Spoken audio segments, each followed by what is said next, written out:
família presente, que nos inspire, que envolva a todos nós em suas bênçãos. Jesus. No livro Palavras de Vida Eterna, capítulo 10, inicia-se com a passagem de Paulo aos Romanos, capítulo 12, versículo 21.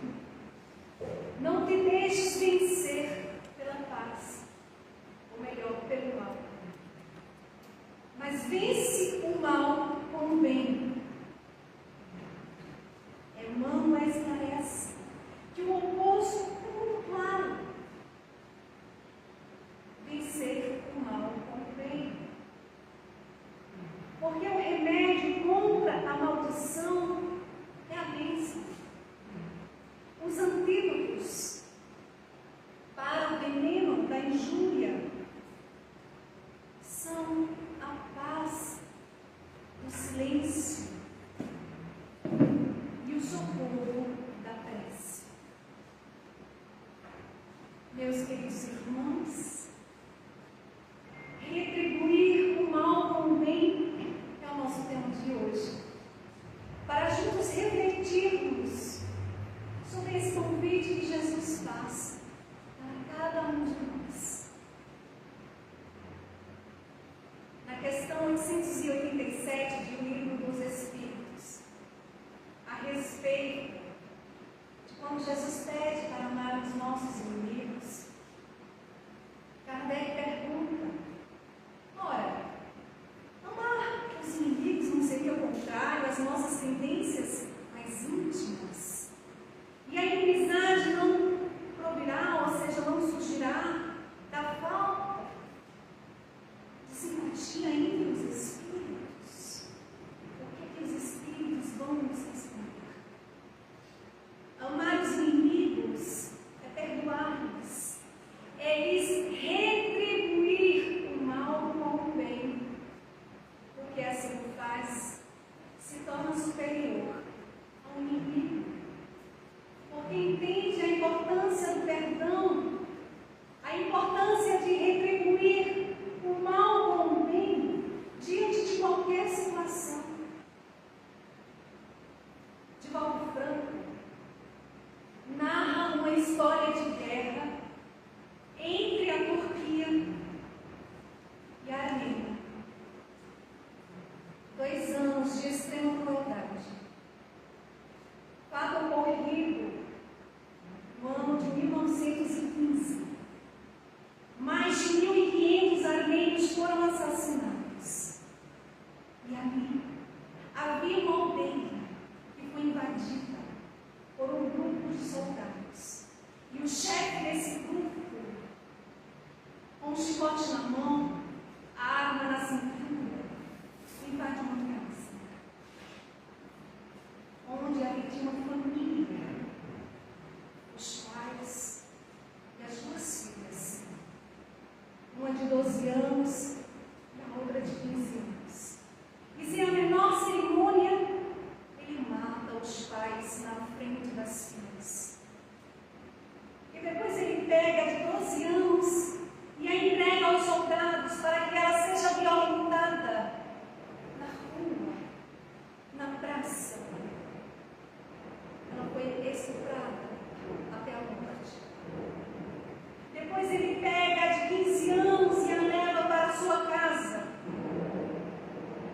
onde ali funcionava um bordel, onde tinha outros jovens armênios, escravas sexuais. Durante 2 anos, ela ficou ali, servindo aquele homem, sendo cruelmente violentada, mas consegue fugir com mais 2 jovens. Terminada a guerra, por volta dos anos 20, a Armênia estava completamente destruída. Ela decide estudar. Passa por inúmeras humilhações. Depois ela consegue viajar para a Turquia, onde lá se matricula em uma escola escola de enfermagem, se tornando uma enfermeira exemplar. Depois ela consegue um trabalho na emergência de um grande hospital em São Paulo, se revelando uma extraordinária e árdua enfermeira. E um dia, o diretor da emergência daquele hospital vai até ela e diz que havia chegado um paciente que tinha sido jogado em uma ala separada daquele imenso hospital. Ninguém queria tratar dele, porque ele havia desenvolvido uma certa dermatose ou purulência orgânica em que sua pele apodrecia e caía aos pedaços. Mal cheiro. Então ele perguntou a ela se ela seria capaz de cuidar dele. Nos primeiros dias ele iria precisar de assistência durante o dia e durante a noite. Mas só nos primeiros dias, porque certamente ele iria morrer. E ela disse que sim, porque ela havia se dedicado a salvar vidas. Ela havia se dedicado a colaborar em favor de vidas. E ela vai cuidar daquele homem que estava em estado de decomposição cadavérica, embora ainda estivesse respirando. E ela começa a cuidar dele com toda a abnegação, sem pedir esforços. Emagrece cuidando daquele homem. 6 meses depois, ele fica curado. E vai agradecer ao diretor do hospital, porque ele tinha acabado de receber alta. O diretor, um homem nobre, disse a ele: o senhor deve a sua vida àquela enfermeira. Ela cuidou do senhor nos momentos mais difíceis, muito silenciosa, muito discreta, nunca disse uma só palavra. E ele vai até ela, a cumprimenta, pergunta o seu nome, ela diz: ele acha estranho, mas você fala tudo com sotaque armênio. Ela disse: é natural, eu sou armênio. Ah, eu estive no seu país durante a guerra. Eu sei, eu lembro. O senhor esteve na minha aldeia, o senhor esteve na minha casa. O Senhor matou os meus jovens. O Senhor pegou a minha irmã de 12 anos e a entregou aos vândalos para que ela fosse descansada. De mim fez a sua escrava sexual. E ele teve um choque, ficou pálido e perguntou: no primeiro momento que você me viu, me reconheceu? Sim, Senhor. E por que não me matou? Porque sou cristã. E eu vi um dia um homem dizer que devemos perdoar os nossos inimigos e fazer-lhes todo o bem que nos seja possível. Então, eu o perdoei. Meus irmãos, em o Evangelho segundo o Espiritismo, capítulo 12, tem 3, Allan Kardec esclarece que amar os inimigos é socorrê-los apresentando-se a ocasião, é retribuir-lhes sempre o mal com o bem, sem a intenção de os humilhar. E quem assim procede, preenche as condições do mandamento de amar os vossos inimigos. Mas como amar, como perdoar, como retribuir o mal com o bem? Justamente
exemplo, das redes sociais, desejando bem a pessoas que nem conhecemos.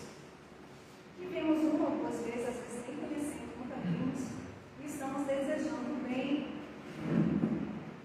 E por que não nos sentirmos incentivados a desejar bem justamente aquela pessoa que nos deseja o mal? Simara deve estar doida. Como é que eu vou desejar o mal a uma pessoa que me fez mal? Ele vai pagar por que fez. Tem fé em Deus. E ainda coloca Deus no meio. Allan Kardec esclarece no Evangelho que Jesus não pretendeu que tivéssemos para com os inimigos a ternura que temos para um irmão ou um amigo, mas que não guardássemos em nós a mágoa, o rancor, o ressentimento, que não alimentássemos desejos de vingança, que não colocássemos dificuldades para uma reconciliação, uma aproximação. E quando temos consciência da importância desses ensinos de Jesus, nos sentimos convidados a ir ao encontro de nossas imperfeições, do nosso eu profundo, para reconhecer que também somos falhos, que também erramos. E quando temos isso bem definido em nós, o que desejamos? Desejamos melhorar. Então buscamos conhecimento.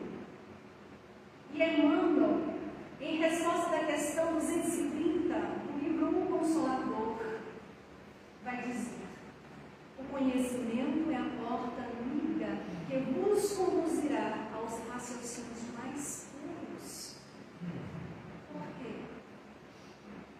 Porque o conhecimento nos leva a ter um novo ponto de vista sobre tudo que nos cerca, sobre as pessoas, sobre nós mesmos. Nos leva a desenvolver um olhar espiritual que não julga, que não condena. E aí vemos que não é de um dia para o outro. Emmanuel ainda diz nessa resposta: para a reforma íntima definitiva é indispensável o golpe da ação própria.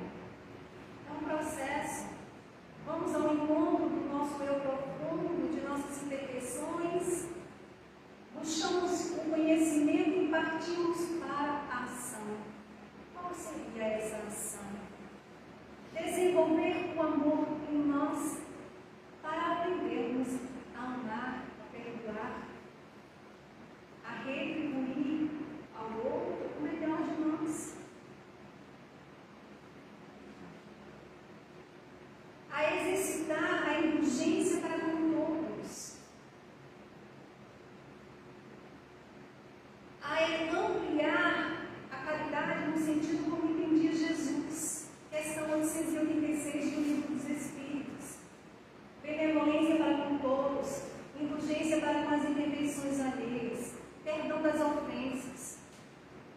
Se nós não nos esforçamos para exercitar a benevolência, para desejar fazer o bem ao outro, para orar pelo outro, como é que vamos conseguir amar, perdoar, que dirá fazer o bem ao outro? Se nós não nos esforçamos em ser indulgentes para com as imperfeições alheias, ficamos apontando o erro do outro, compartilhando, divulgando, se ficamos procurando cisco no olho do vizinho e esquecendo a trave que temos no nosso, se não aceitamos as pessoas como elas são, como é que vamos conseguir amar, perdoar os nossos inimigos? Se não nos esforçamos para perdoar as ofensas, se ficamos repetindo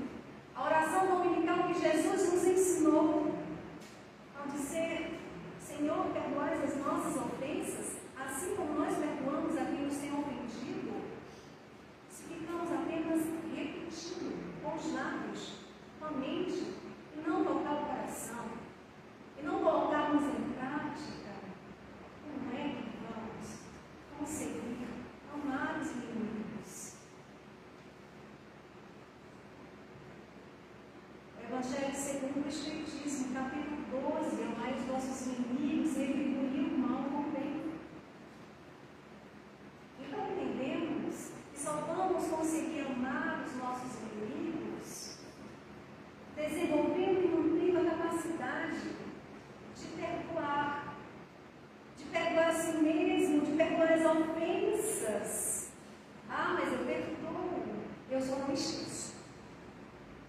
Perdoar não é esquecer.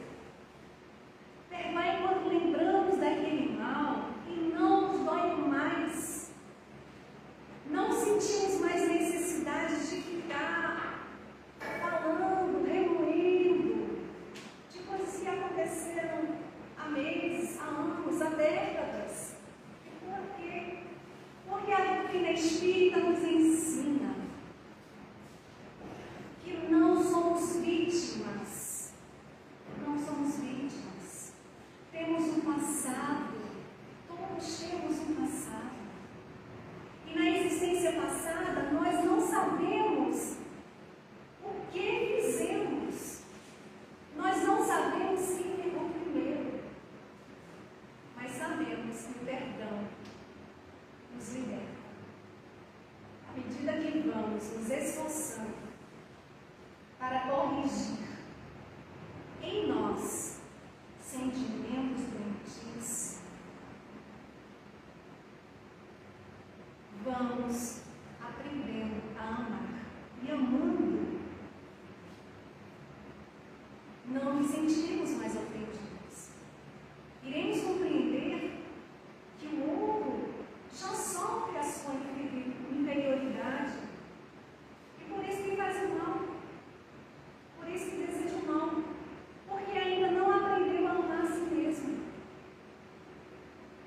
Então vamos aprendendo o quanto é importante ter um cuidado especial com as nossas escolhas, com o uso do nosso livre-arbítrio. Vamos entendendo a importância de fazermos a nossa parte. Chico Xavier, certa vez, estava reunido com um grupo de amigos na cozinha da antiga comunhão espírita de Uberaba. E ali, em conversa entre amigos, ele fez algumas observações a respeito de determinadas condutas. Terminou aquela reunião informal, cada um foi para a sua casa, passaram semanas. E ele percebeu que um deles não estava mais aparecendo na casa. Então ele pensou, será que fulano está com algum problema de saúde? Será que viajou? Procurou saber. Então ficou sabendo que nem estava doente, nem tinha viajado. Daí ele pensou, será que foi aquela conversa nada informal? Entre amigos, ficou pensativo, inquieto. Na primeira oportunidade que Emmanuel, seu mentor espiritual, aparece, ele diz, meu irmão, fulano nunca mais apareceu nas reuniões. Sinto-lhe a irradiação mental contra mim. O que devo fazer? E Emmanuel diz, procure a justiça. Se você acha que ele ficou magoado por algo, peça-lhe desculpas. E assim Chico fez. Foi na casa daquele homem que recebeu friamente, mandou Chico entrar, mas não sentar. E Chico disse, não, a sua ausência em nossa casa. Associou aquela conversa que tivemos entre amigos. Eu quero lhe dizer que, de forma alguma, eu estava me direcionando qualquer ofensa a você, qualquer indireta, mas se isso não sensibilizou negativamente, estou aqui para lhe pedir desculpas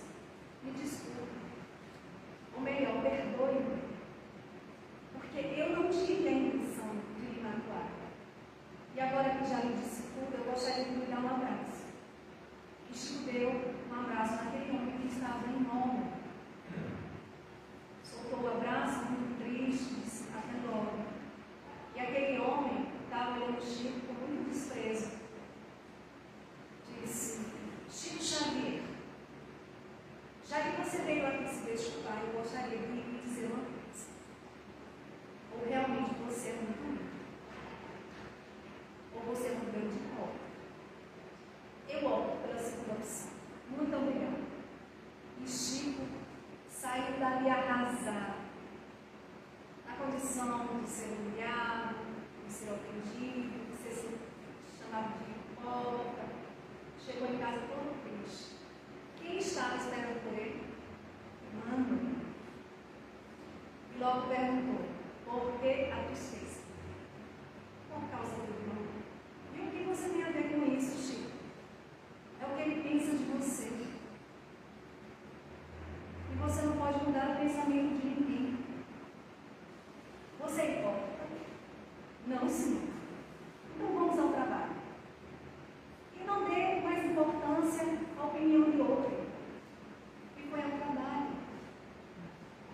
Chico Xavier desencarnou aos 92 anos de idade, amado por muitos e detestado por outros.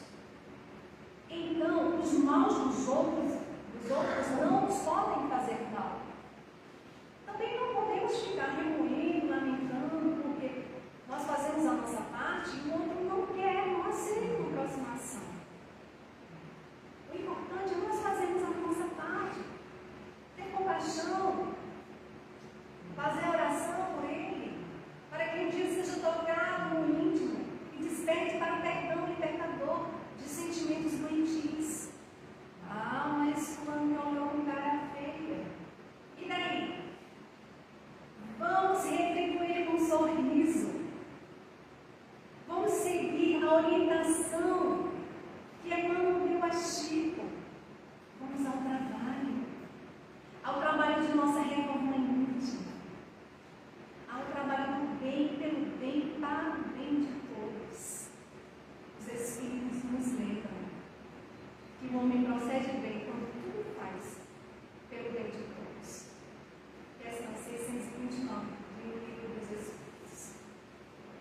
Quantas vezes lemos ou ouvimos em palestras que estamos no mundo de provas e expiações, que estamos numa grande escola, que todos somos aprendizes.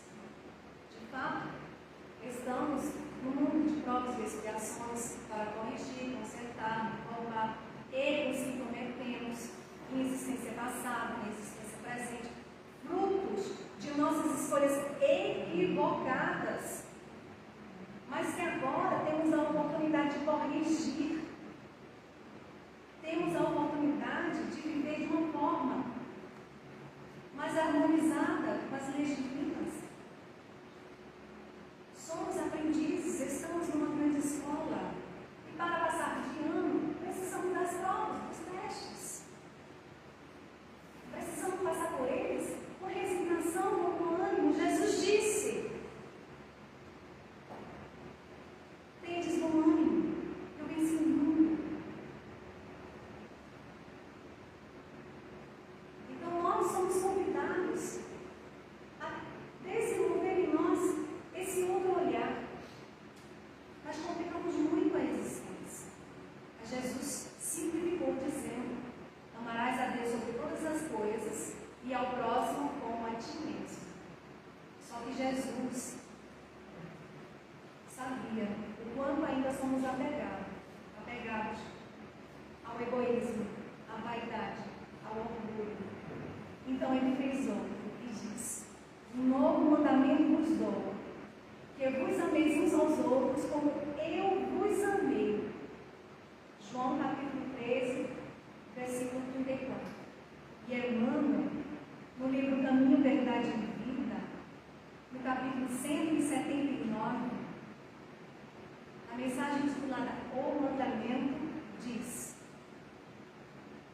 o primeiro institui um dever.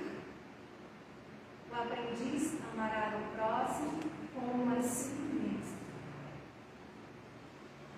Jesus engrandeceu a fórmula, criou um novo mandamento, recomendou que amássemos uns aos outros como Ele nos amou, como Ele nos ama, assegurando assim o regime da verdadeira solidariedade.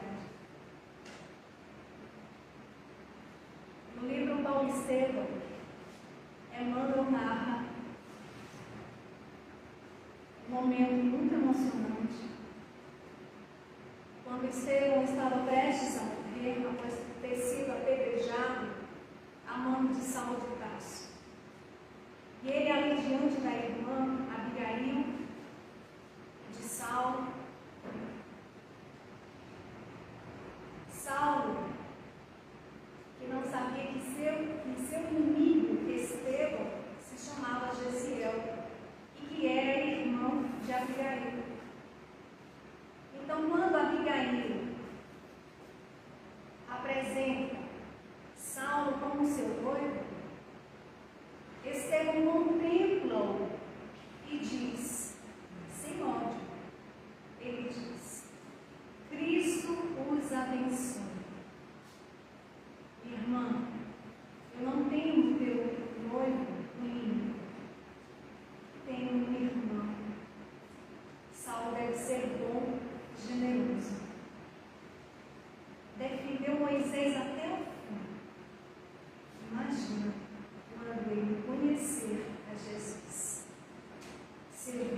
céu e o inferno, que é a justiça divina segundo o Espiritismo, logo no início do livro, Allan Kardec colocou ali a frase do profeta Ezequiel, capítulo 33, versículo 11 do Antigo Testamento. Deus não quer a morte do ímpio, do pecador. Quer que o seu mal saia aqui. Não se combate pecadores sem pecado. E nós somos convidados a combater em nós esses sentimentos do rancor, da mágoa, do ressentimento, da inveja, do ciúme. Esses sentimentos é que têm que ser combatidos. Como? Reformados, consertados, trabalhados, transformados em amor. Amor sem colocar condições. Porque geralmente queremos amar colocando condições. Eu só vou amar se for amada. Eu só vou fazer o bem àquela pessoa que me faz bem, não sou mais besta. Não. A proposta é abraçar a cruz, amar, perdoar e fazer o bem a todos. Porque se insistirmos em sermos mais ou menos, em amar mais ou menos, e perdoar mais ou menos, em sermos mais ou menos cristãos, estaremos distanciados do discipulado com Jesus. Estaremos distanciados de nossa evolução. A proposta é sempre retribuir o mal com o bem. Chico Xavier tinha um amigo chamado Loreto Flores. Loreto era espírita e participava da campanha do Pio em uma época que o espiritismo era abominado. E certo dia está ele lá, todo arrumado, com o saquinho da campanha do Pio nas costas, bate numa porta, numa casa, e uma senhora atende. Quando percebe que ele é espírita, cospe no rosto dele. E ele, nesse momento, com muita humildade, coloca o saco da campanha do Pio no chão, tira um lenço do bolso, enxuga a saliva dela impregnada no rosto dele, com muita humildade. Ele diz: "Ô minha filha, isso é para mim e para os pobres. A senhora tem algo? Ô minha irmã, isso é para mim e para os pobres. A senhora tem algo?" Naquele momento, ele era o Evangelho 100% vibrando nele, porque ele não revidou. E ela ficou tão envergonhada que foi lá dentro pegar um quilo de alimento para entregar a ele. E ele não revidou, porque ele ali viu uma oportunidade de colocar em prática aquilo que ele vinha estudando no Evangelho de Jesus. E é a isso que nós somos convidados, de colocar em prática aquilo que estamos aprendendo no Evangelho de Jesus, de ampliar a nossa visão, de entender que o outro sofre a sua inferioridade, de entender as limitações do outro.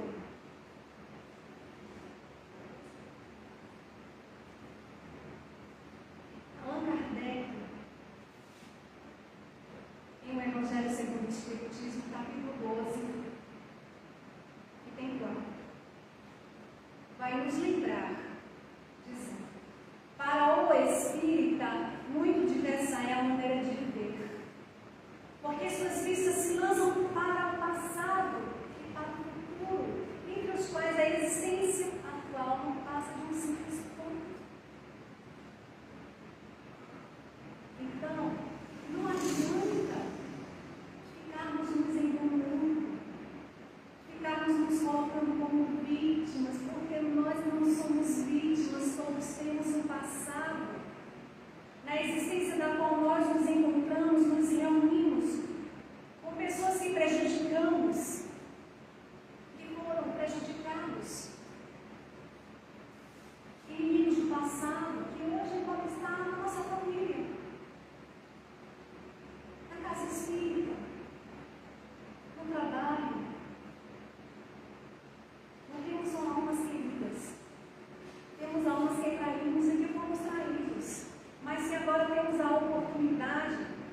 Jesus nos pede.